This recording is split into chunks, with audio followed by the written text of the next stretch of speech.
el Evangelio de gracia y gloria. Se han dado cuenta que principalmente la gran preocupación de los dos expositores anteriores es tomar estos lemas de la Reforma, que fueron lemas del siglo XVI, XVII, y trasladarlos a la época actual. Porque a veces miramos al pasado y nos quedamos solamente en el pasado, pero la idea es cuál es su relevancia para el día de hoy. ¿Por qué es importante hablar de sola escritura hoy? ¿Por qué es importante hablar de solus Christus hoy?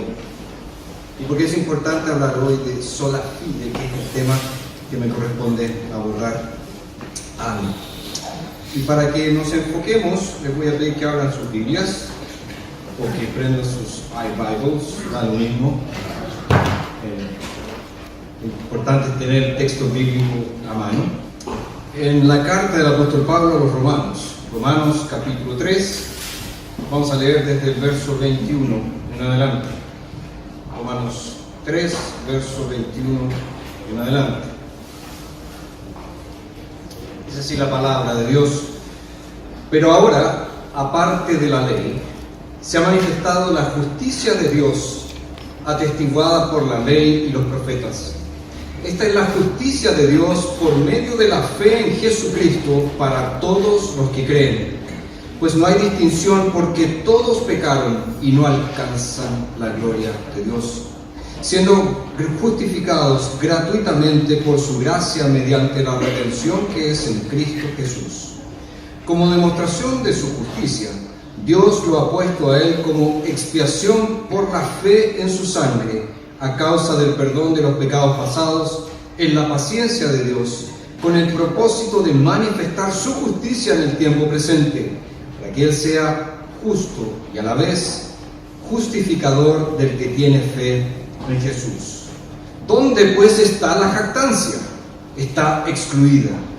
¿Por qué clase de ley?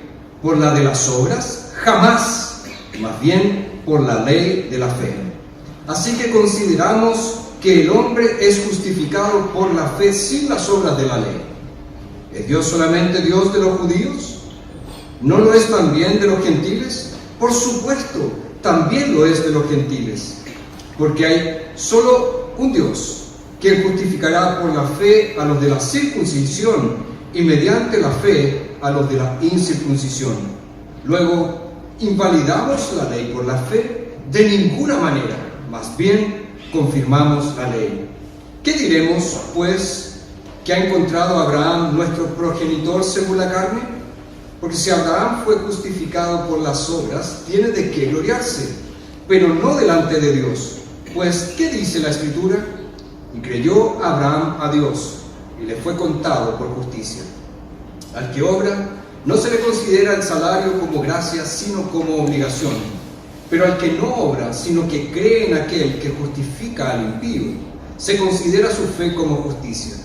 De igual manera, David también proclama la felicidad del hombre a quien Dios confiere justicia sin obras, diciendo: bienaventurados aquellos cuyas iniquidades son perdonadas y cuyos pecados son cubiertos. Bienaventurado el hombre a quien el Señor jamás le tomará en cuenta su pecado. Luego, ¿es esta felicidad solamente para los de la circuncisión o también es para los de la incircuncisión? Pues decimos, a Abraham le fue contada su fe por justicia.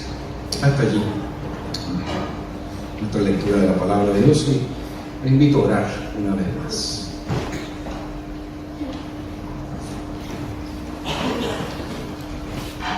Nuestro Dios, ciertamente necesitamos de tu asistencia para comprender tu palabra,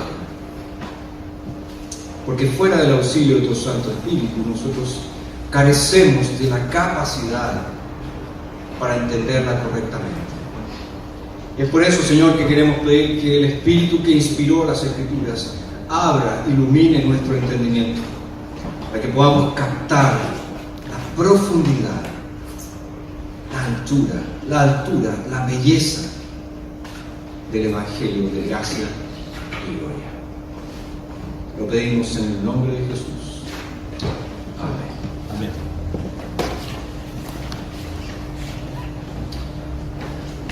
¿cómo puede el ser humano ser justo delante de Dios?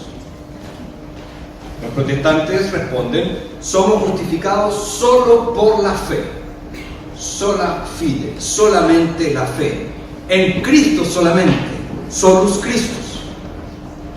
Esta convicción de la sola fide, de la sola fe, basada en lo que ya vimos, solus Christus, solamente Cristo, fue la causa principal del llamado a reformar la Iglesia en el siglo XVI.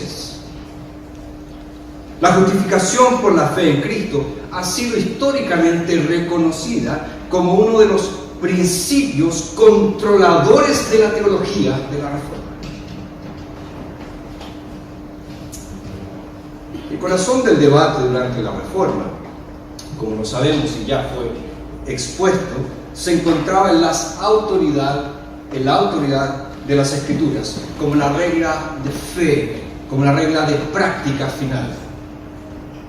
La Iglesia romana argumentaba que la Iglesia, es decir, su jerarquía, su tradición y su interpretación autorizada de las Escrituras eran las fuentes de la autoridad. La Reforma dijo: no, solamente la Escritura. Y obviamente nunca se llegó a acuerdo entre romanistas y protestantes. Por otro lado, en el centro del huracán teológico en la época de la Reforma estaba también la doctrina de la justificación. Nuevamente, romanistas y protestantes se enfrentaron en un debate sin fin y nunca llegaron a acuerdo acerca de la naturaleza de la expiación, es decir, del sacrificio de Cristo, o acerca de los medios por los cuales nosotros nos apropiamos de esta expiación de Cristo.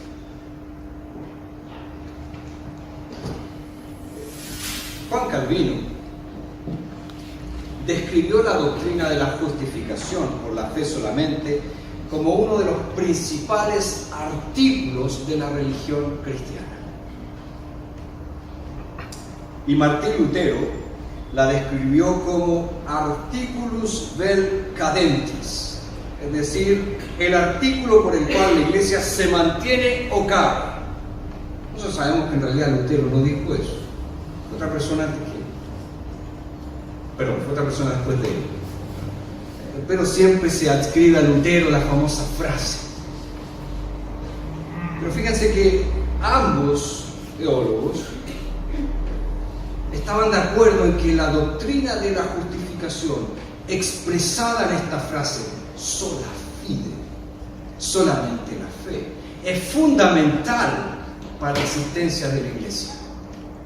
Cuando la Iglesia pierde la doctrina de la justificación por la fe, la doctrina pierde el Evangelio. La Iglesia pierde el Evangelio.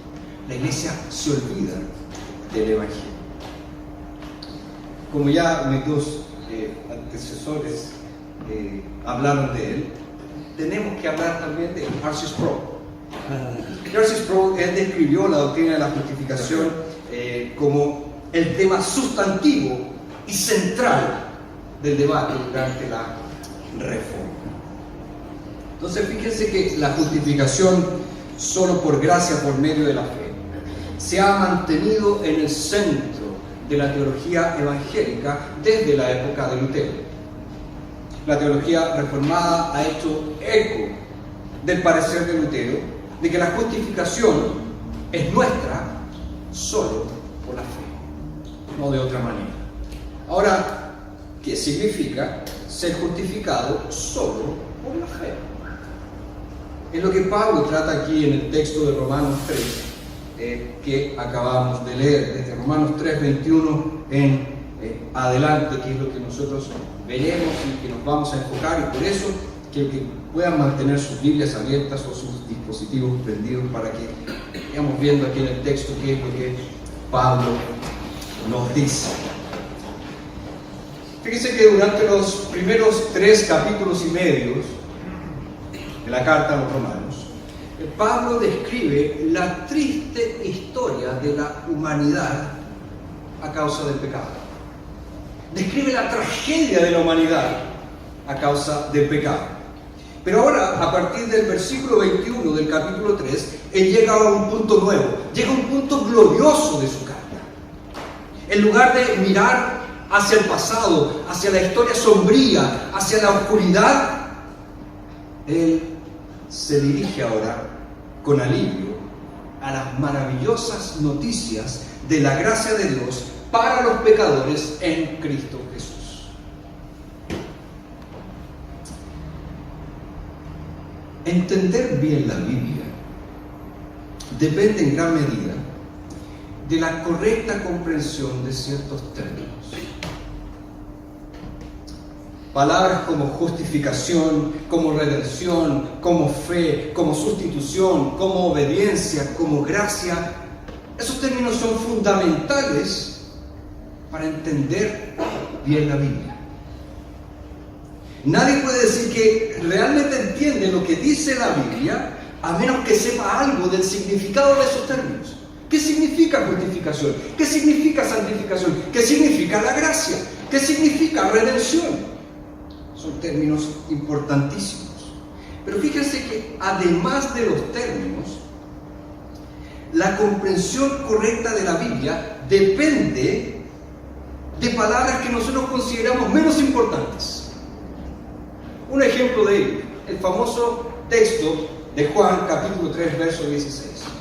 Porque de tal manera amó Dios al mundo que ha dado su Hijo unigénito para que todo aquel que en Él crea no se pierda, mas tenga vida eterna. Esas pequeñas palabras, de tal, es importantísimo para entender ese versículo. ¿Qué significa de tal? Eso es tarea para la casa, porque no corresponde exponer ese versículo. Pero fíjense que palabras que nosotros consideraríamos insignificantes son tremendas para comprender lo que la Biblia dice, lo que el texto bíblico dice. En Romanos 3:21 llegamos a dos palabritas que son tremendas. Pero ahora.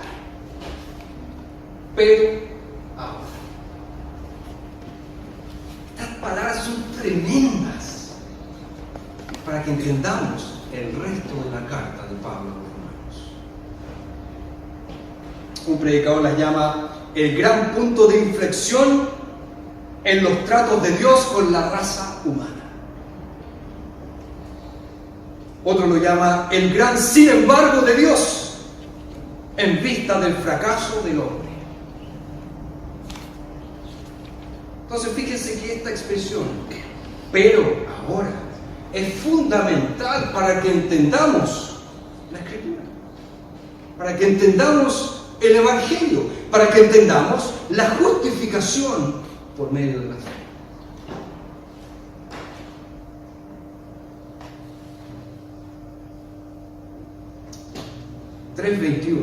Romanos 3:21 es un punto de inflexión tremendo en la carta a los Romanos. Pablo ha estado pasando los 3 primeros capítulos y medio hablándonos acerca del pecado y de los estragos que causó el pecado en la raza humana. Ahora hay un cambio, hay un giro, hay una vuelta tremenda. Por lo tanto, estas dos palabritas que nos pueden parecer insignificantes, pero ahora se transforman en un grito de alegría, en un himno de victoria. Ya no estamos como antes. Ahora hay una nueva realidad. Antes había una condición, un estado delante de Dios, un estatus delante de Dios. Ahora hay otro para aquellos que creen en Jesús.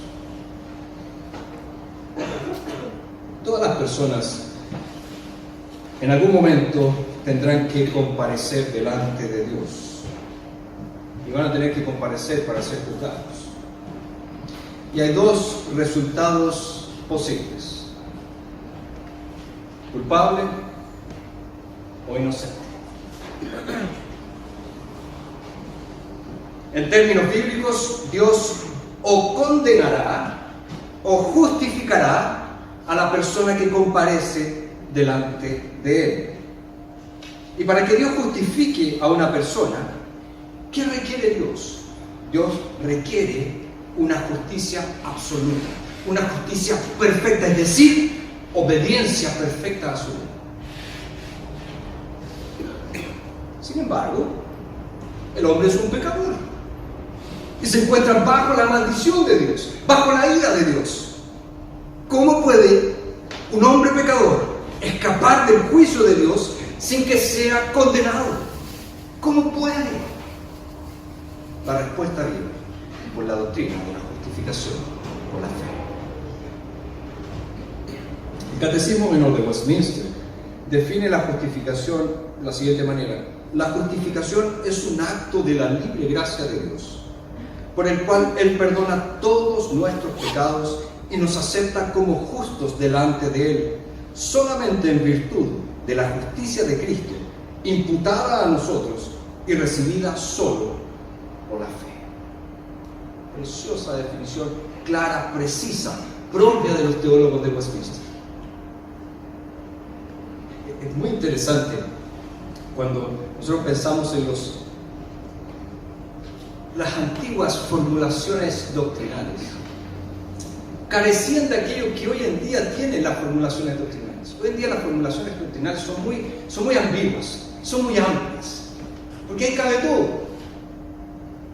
Los ancestros de los reformados, los ancestros de los presbiterianos, ellos eran excesivamente precisionistas en sus definiciones doctrinales, porque decían, si dejamos espacio para el error, ¿qué le escoba?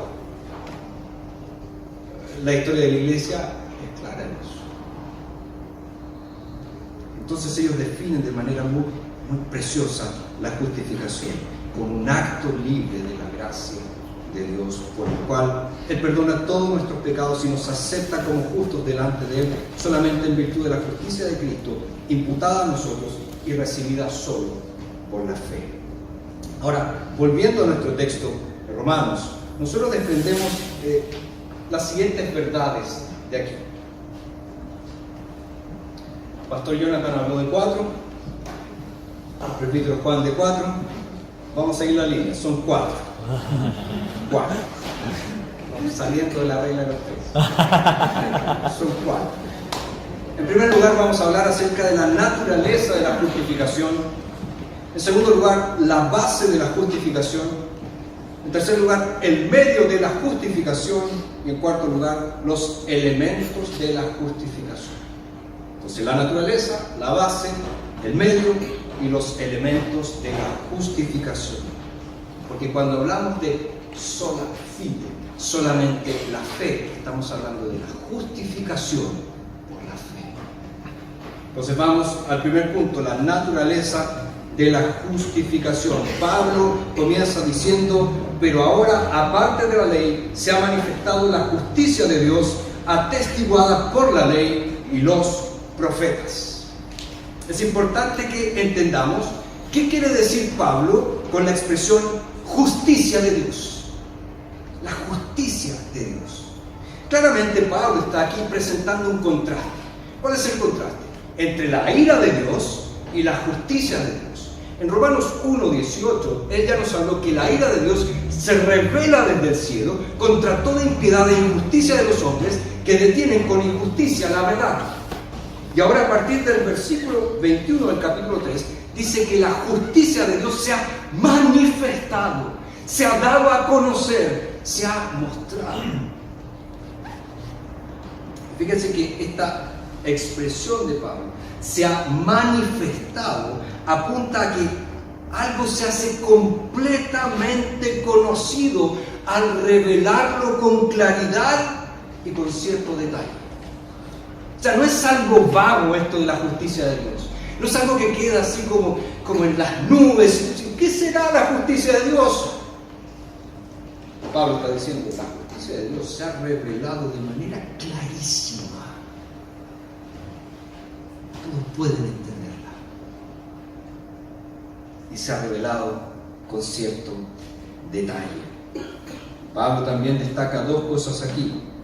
Que la justicia de Dios no es una justicia que se obtenga mediante la observancia de la ley. Por eso dice, pero ahora aparte de la ley, se ha manifestado la justicia de Dios. Pero también nos dice que esta justicia es algo que ya se había enseñado en el Antiguo Testamento. Fíjense, la justicia de Dios atestiguada por la ley y los profetas. Muy interesante como Pablo está diciendo, yo no vengo a hablar una novedad. Yo les vengo a hablar algo que ya fue revelado en el Antiguo Testamento. Esta justicia de Dios que se ha manifestado, que se ha dado a conocer. Sí, ciertamente mediante sombras, mediante símbolos, de una manera más oscura en el Antiguo Testamento, pero ahora en el Nuevo ha sido claramente revelada la justicia de Dios. Y fíjense que la expresión justicia de Dios ya es muy reveladora, porque indica que Dios es la fuente de esta justicia, Dios es el autor de esta justicia. Como los hombres no pueden alcanzar tal justicia por las obras de la ley, Dios ha dado a conocer otra justicia mediante el Evangelio. Justicia que no es por cumplir la ley, sino que se alcanza o se recibe por la fe. Y ojo, se ofrece a todos los hombres, sean judíos o sean gentiles.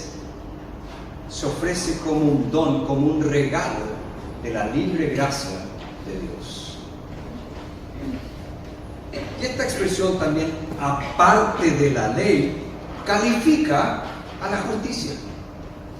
Es una justicia sin ley, o por decirlo de una manera más precisa, con la cual la ley no tiene nada que ver, como un instrumento para adquirirla, como un medio para poseerla, como algo para hacerla mía.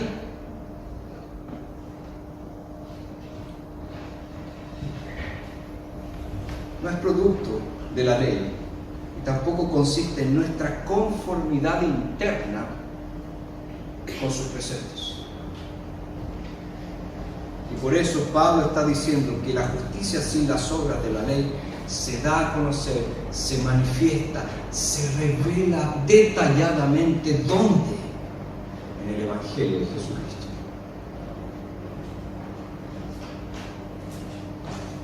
Y esta expresión también se ha manifestado.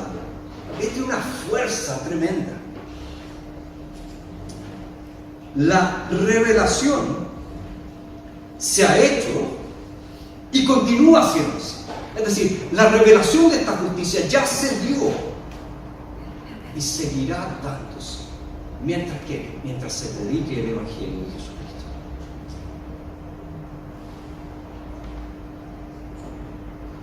Como ya lo mencioné, esta justicia había sido enterrada en el Antiguo Testamento bajo tipos y bajo ciertas expresiones oscuras, pero ahora en el Evangelio se ha hecho clara, se ha hecho evidente. Y el apóstol agrega que esta justicia de Dios ha sido atestiguada por la ley y los profetas. Y esa expresión es tremenda, me está diciendo, no ha dejado de ser atestiguada por la ley y por los profetas. Continuará siendo atestiguada por la ley y por los profetas. Y es una justicia que viene de Dios. Entonces de esto podemos concluir lo siguiente, que la justificación es un acto forense, es decir, es un acto judicial de parte de Dios. Es una declaración que Dios hace, no es un proceso que Dios genera. Revela un nuevo estatus, no una nueva naturaleza. Es la declaración del juez, no las obras del acusado. Y se recibe por la fe, no se adquiere por las obras. Esa es entonces, en primer lugar, la naturaleza de la justificación. En segundo lugar, la base de la justificación. Pablo nos dice que Dios no declara justas a las personas por las obras o por la fe, ojo, aunque la fe es el medio para que nosotros recibamos la justicia de Cristo, o por cualquier otra cosa que haya en las personas. Pablo dice, nuestra justicia no se recibe así, no se adquiere así. La justicia de la que él habla es un don de Dios. Verso 24 dice, siendo justificados gratuitamente por su gracia, mediante la redención que es en Cristo Jesús. O sea, fíjese, no es una recompensa por el logro.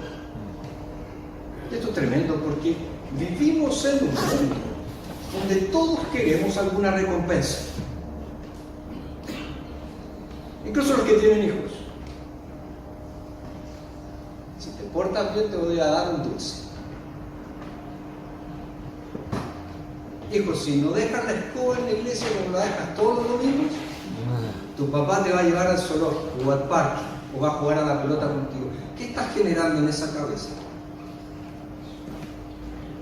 Lo que yo hago me permite disfrutar del amor de mis padres.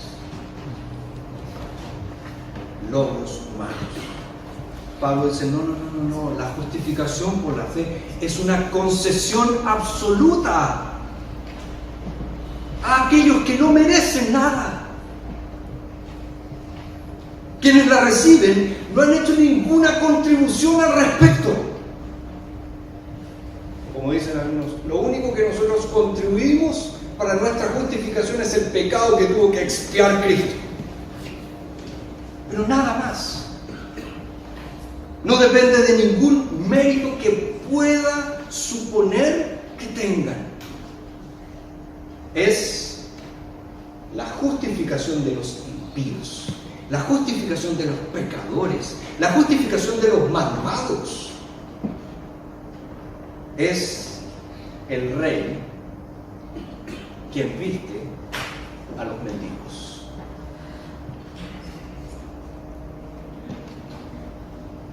Y Pablo también subraya lo siguiente: mediante la redención que es en Cristo Jesús.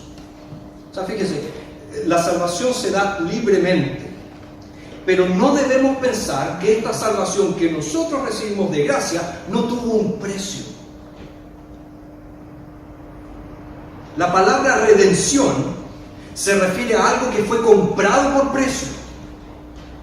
¿Y quién ha pagado el precio? Cristo. ¿Cuánto ha pagado? Todo. No nos queda nada que pagar. Pero, ¿cuál fue el precio que pagó? Pablo lo dice, verso 25, como demostración de su justicia, Dios lo ha puesto a él como expiación por la fe en su sangre.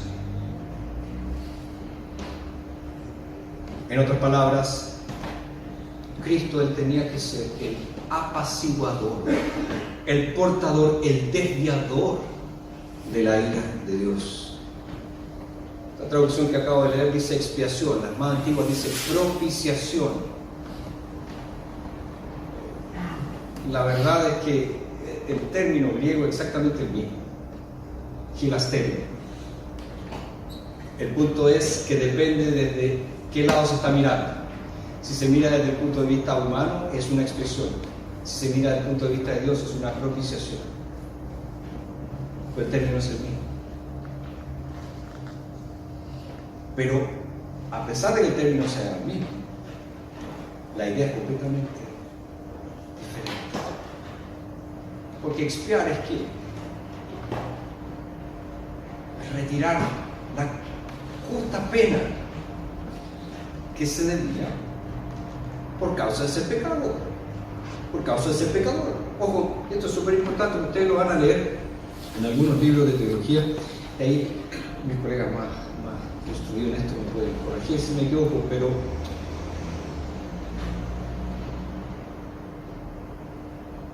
Cristo, al morir en la cruz, no retiró nuestra culpa, porque la culpa es eminentemente personal. La culpa no se transfiere. Lo que Él hizo fue pagar la pena que nuestra culpa merecía. Se tiene efecto. Él no remueve la culpa.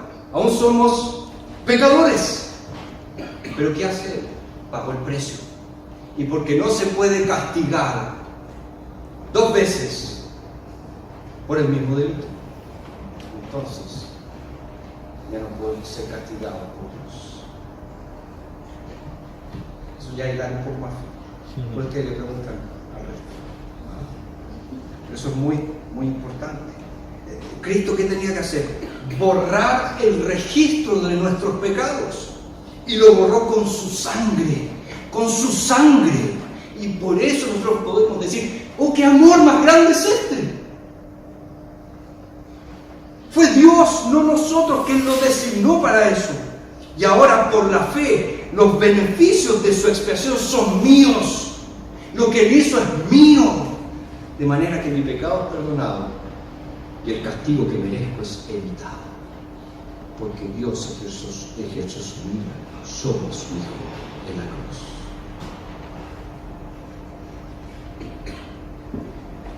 Dios no es indiferente a las exigencias de su justicia. Eso es muy importante que siempre lo tengamos presente. Sin embargo, nos dice el verso 25, que Él fue tolerante con los pecados de muchos en el Antiguo Testamento y suspendió el juicio sobre ellos. Fíjese, dice, a causa del perdón de los pecados pasados en la paciencia de Dios. Hubiera sido injusto que dejara a los culpables impunes. No es lo que nosotros siempre hacemos cuando vemos la televisión y escuchamos algún caso de algún criminal, que todo el mundo sabe que él cometió el delito y decimos, ¡qué injusto! ¿Qué tipo de justicia es esta?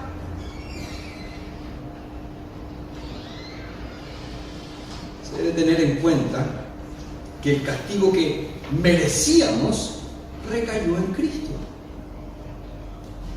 Aquellos a quienes Dios justificó en el Antiguo Testamento, los justificó en base a lo que Cristo debía hacer por ellos en el Calvario.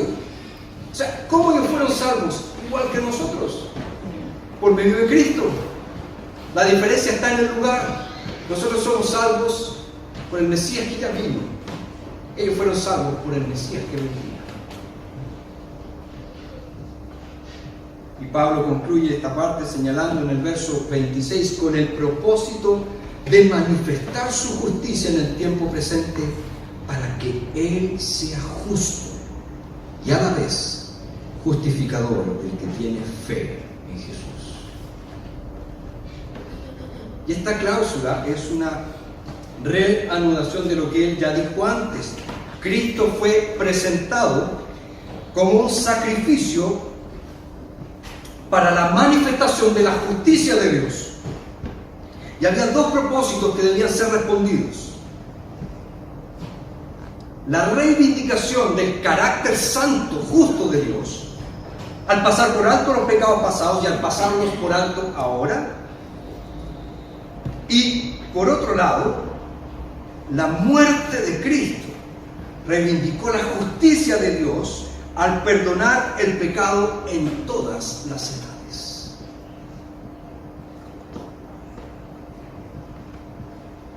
Cristo fue presentado como un sacrificio para la manifestación de la justicia de Dios, es decir, para que Dios pueda ser justo, aunque justifique a los impíos.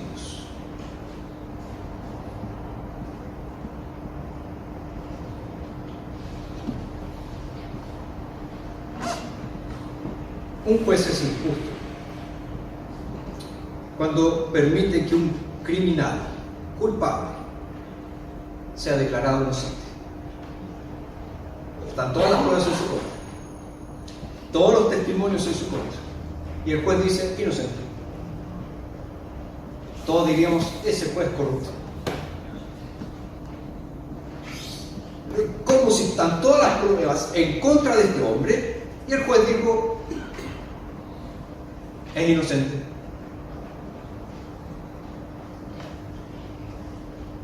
Y más encima, lo tratan como tal.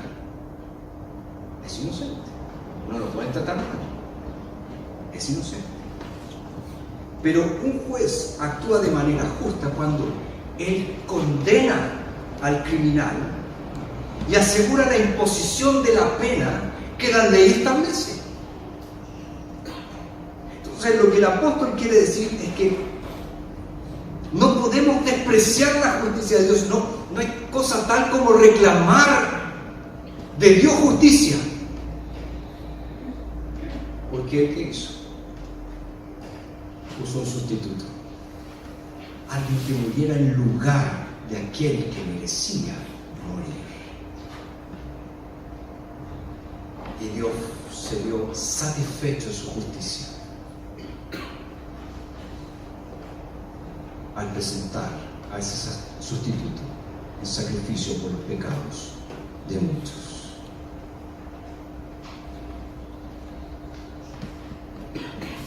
La muerte de Cristo en la cruz entonces fue una satisfacción de la justicia divina y fue sustitutiva. O sea, Él tomó el castigo que tú y yo merecíamos. Y el pecador es, por lo tanto, salvo mediante esa sustitución. Y los propósitos de la gracia de Dios se cumplen. ¿Cuáles son los propósitos de la gracia de Dios? Salvar al pecador que cree en Cristo. Y Él sigue siendo justo. Sin embargo, hay justificación para el creyente en Cristo Jesús. Si no hay sabiduría en todo eso, yo no sé qué tienes tú por sabiduría, porque es una sabiduría maravillosa. Hay esperanza para los pecadores, pero ojo, como ya lo vimos, hay solo una esperanza. En cierto sentido, es estrecho el Evangelio, pero es ancho para todos aquellos que creen. Y qué profundo es el Evangelio, pero a la vez es tan sorprendentemente simple y sencillo. Esta justicia de Dios es recibida por la fe y solo por la fe, tal como Pablo dice aquí en Romanos 3. Tercer punto, el medio de la justificación. La pregunta que queremos responder ahora es: ¿cómo recibimos esta justicia de Dios manifestada en el Evangelio, dada a conocer en el Evangelio? La respuesta de Pablo es mediante la fe. Esto significa, no es hacer, es creer. No hay requisitos morales que deba cumplir el justificado. Solo tiene que creer. Solo tiene que creer. Nada más que eso. Pablo lo dice en el verso 22. Esta es la justicia de Dios por medio de la fe en Jesucristo para todos los que creen. Debemos ser justificados por la fe solamente, porque como consecuencia de la permanencia de la presencia del pecado en nosotros, somos incapaces de ofrecer a Dios la obediencia que Él requiere. Por lo tanto, nuestra fe no es introvertida, mirando hacia nosotros mismos. ¿Qué podemos hacer para salvarnos? Nuestra fe es extrovertida, mirando hacia Cristo, hacia lo que Él hizo por nuestra salvación. La reconciliación ha sido consumada por Cristo. Pero tal como Juan Calvino lo afirmó, está claro que mientras no pertenecemos a Cristo, todo lo que Él hizo o sufrió para la salvación de los hombres carece de sentido y utilidad para nosotros. O sea, fuera de Cristo, todo lo que Él hizo en la cruz, su sacrificio sustitutivo, no tiene nada que ver con nosotros, si estamos fuera de Cristo. Por eso el presbítero Juan enfatizó tanto, solamente Cristo, solo Cristo. Porque fuera de Él nada tenemos, fuera de Él nada somos, fuera de Él estamos condenados, en Él todo lo tenemos.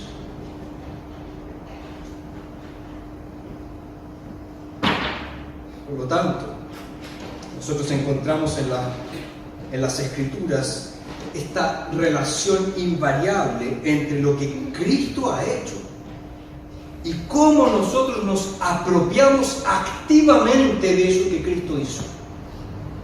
Y Calvino dice, obtenemos esto por la fe, tal como Pablo dice, mediante la fe. Ahora, el Nuevo Testamento expresa esta relación entre justificación y fe de diversas maneras. Nos dice que hemos sido justificados por medio de la fe. Dice acá en Romanos 3:22. También nos dice que somos justificados por la fe. Romanos 3:30. Mediante la fe o por la fe. Nos dice también por fe. Entonces, nunca se nos dice que somos justificados por causa de la fe. Siempre es por fe, mediante la fe o por medio de la fe. Nunca por causa de la fe. Es decir, la fe en sí misma no es el fundamento de la justificación. La fe es, en términos teológicos, la causa instrumental, el medio por el cual me apropio de la justificación.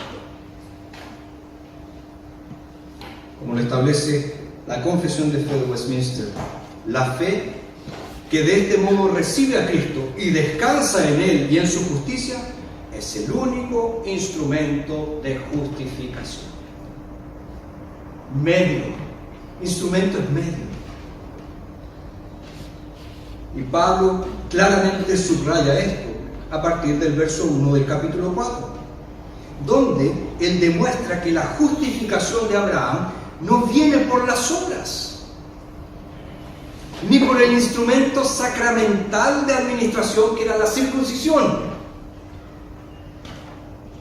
ni por el cumplimiento de la ley, sino cómo fue justificado Abraham, dice Pablo, por la fe, por medio de la fe. Abraham creyó en el Dios que le prometió una descendencia que sería bendición para todas las naciones. Así como Cristo es el objeto de nuestra fe, Cristo fue el lugar de descanso de Abraham, el lugar de confianza de Abraham, el lugar de compromiso de Abraham. Pero esto levanta una pregunta importante. ¿Por qué la fe es el instrumento de apropiación de la justificación? ¿Por qué la fe y no otra cosa? No sé si alguna vez se han puesto a pensar eso. No, ¿verdad? Esas cosas solo también son las técnicas. ¿Por qué tenía que ser la fe? Fíjese que, en un cierto sentido, la respuesta es que, ya que nuestra justificación es en Cristo, solo puede ser nuestro por medio de una comunión personal con Él. Y la fe es la que nos introduce en esa comunión personal con Cristo. Por eso nosotros creemos en Cristo. Y por lo tanto estamos unidos a Cristo. Pero en otro sentido, la fe es el instrumento de apropiación de la justificación. Porque en su esencia, la fe es activa en recibir a Cristo, pero no constituye. Y en este sentido ella es pasiva o receptiva, podríamos decir, no contribuye, mejor dicho, con la justificación que nosotros recibimos. La fe no tiene energía constructiva, por así decirlo. Es una completa dependencia de otro. Está dirigida hacia Cristo, no hacia uno mismo. Es confianza en Cristo, no confianza en uno mismo. Involucra el abandono de uno mismo, no jactarse en uno mismo. Hay que la fe sea el instrumento de apropiación de la justificación. Y es por eso que Pablo dice en el versículo 27 del capítulo 3, ¿dónde pues está la jactancia? Está excluida. No es por las obras de la ley. Porque fíjense, las obras de la ley siempre dejarían espacio para el logro humano. Siempre dejarían espacio para la jactancia. Mira lo bien que lo hice. Fui a la iglesia todos los domingos. Leí mi Biblia todos los días. Siempre oré en las mañanas. Señor, te ganaste un tremendo hijo. Que se abran las puertas del cielo para recibirme. Pablo dice que la jactancia queda excluida por la ley de la fe. Porque la esencia de la fe, como ya lo dijimos, es ser receptora, no contribuidora. La fe obtiene todo de Cristo, no contribuye nada a Cristo.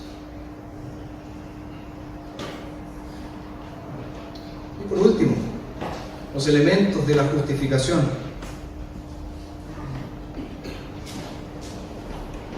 Cuando Dios nos justifica en Cristo, una transacción instantánea tiene lugar. Y esa transacción tiene dos lados. Un lado implica sustracción y otro lado implica adición. El lado de la sustracción es el perdón de los pecados. Nuestro pecado es expiado, nuestras iniquidades son perdonados, son cubiertos. El mensaje del Evangelio, ¿cuál es? Cristo murió por nuestros pecados. En Él tenemos redención, el perdón de nuestros pecados. Y el lado de la adición es la imputación de la justicia de Cristo. La justicia de Cristo es imputada a nosotros, o como dice Pablo, es contada a nosotros. La fe de Abraham, dice Pablo en Romanos 4:9, le fue contada su fe por justicia. Y este término viene del mundo de la contabilidad. Significa abonar en la cuenta de uno. Entonces significa que la justicia abonada a Abraham era una justicia inmerecida, que era fruto de la decisión de la gracia divina. Nosotros sabemos que Jesús vivió en perfecta obediencia, cumplió toda justicia, guardó perfectamente la ley. Él es el santo y justo. Y es su justicia la que es imputada al pecador justificado. Por eso en la justificación hay una adición. Su justicia ahora es mía y no tengo nada más que hacer. Pero, pastor, ¿dónde quedan las buenas obras? Porque no se supone que tenemos que vivir como cristianos. Claramente tenemos que vivir como cristianos. ¿Y cuál es el papel de las buenas obras? Pero como dice también la Escritura, es una gratitud por lo que Él hizo por mí. Es una manifestación de mi agradecimiento por su gracia inmerecida. Si Él me dio todo, la respuesta es: te doy todo lo que soy.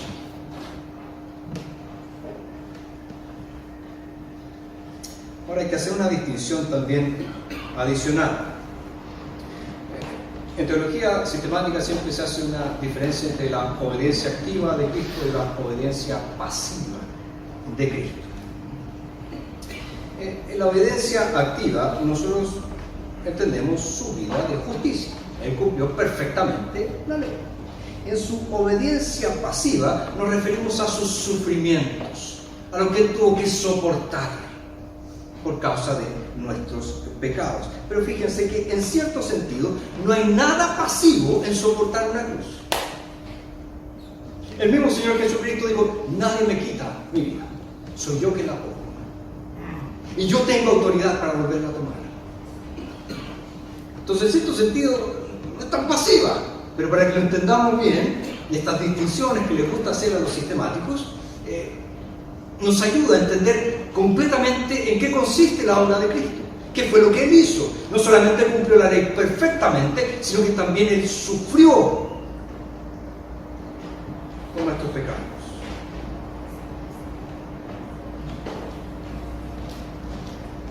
Por medio de la obediencia pasiva de Cristo, el pecado y la pena son removidos. Somos perdonados. Por medio de la obediencia activa de Cristo, su justicia es nuestra y somos declarados justos.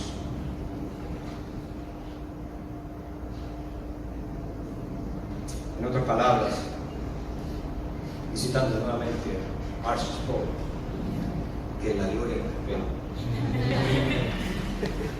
Somos justificados no solo por la muerte de Cristo, sino también por la vida de Cristo. Esta es la doctrina reformada, bíblica, de la justificación por la fe, que ha sido resumida en este lema: sola fide. Ahora, la pregunta que no quiere callar, como dice el título de nuestra conferencia: ¿qué relevancia tiene esto para el tiempo presente? ¿Cómo esta doctrina bíblica se aplica a la vida del creyente del siglo XXI? Para nosotros aquí, en el mundo en el que vivimos. ¿Qué tiene que ver conmigo? Es súper lindo escuchar de Calvino, súper lindo escuchar de Lutero, es súper lindo escuchar de Owen, súper lindo de Boston, es súper lindo escuchar de todos esos, pero ¿qué tiene que ver conmigo hoy? Hay tres aplicaciones importantes de la doctrina de la justificación que van a ser relevantes eternamente. Y quiero mencionarlas súper breve. Primera de ellas, ya lo hemos dicho, pero hay que recalcarlo: perdón.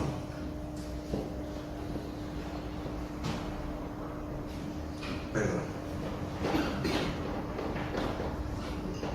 Sin querer entrar en polémicas aquí, ustedes seguramente han escuchado una frase que se ha difundido mucho en nuestro país: ni perdón ni olvido.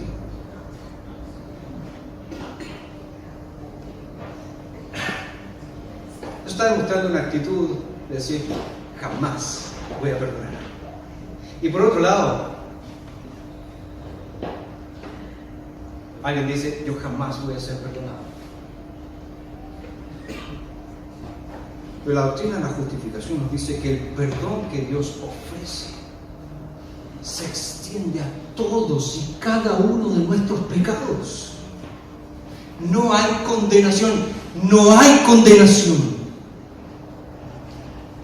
No importa cuántos pecados hayas cometido, no importa el tamaño de tus pecados.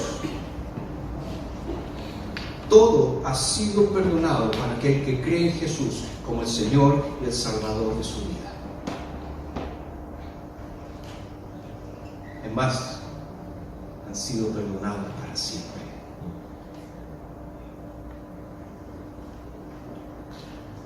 Si tú no te has perdonado por algunas cosas que has hecho, hay muchas personas que viven atormentadas por cosas que hicieron.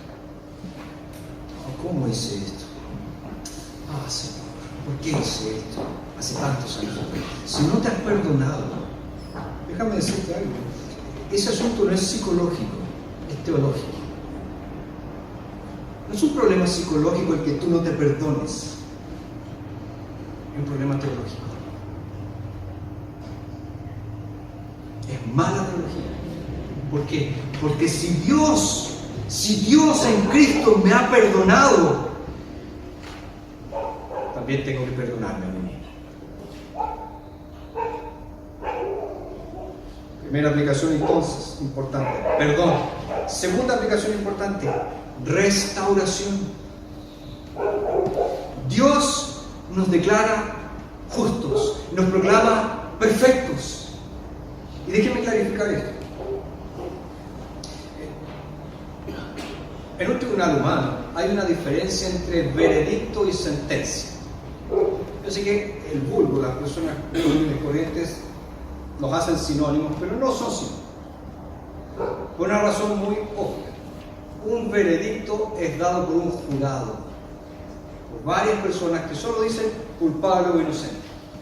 Una sentencia es declarada por un juez. Es un acto jurídico del juez. Y hay ciertos sistemas jurídicos en que a pesar de que el veredicto diga una cosa, el juez puede decir otra y se aplica lo que dice el juez. ¿Ustedes no han visto las películas gringas? De repente está ahí todo el jurado y de repente, señor presidente del jurado, en el caso de tanto, ¿cómo declara al acusado? Inocente. Pero si hizo esto, eso es todo. El juez bate el martillo. Silencio.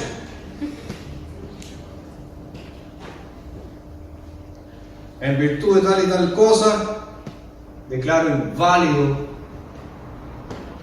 lo que dijo el jurado y él es culpable. Y ahí el abogado, pobrecito de la película, sale feliz porque consiguió condenar al criminal.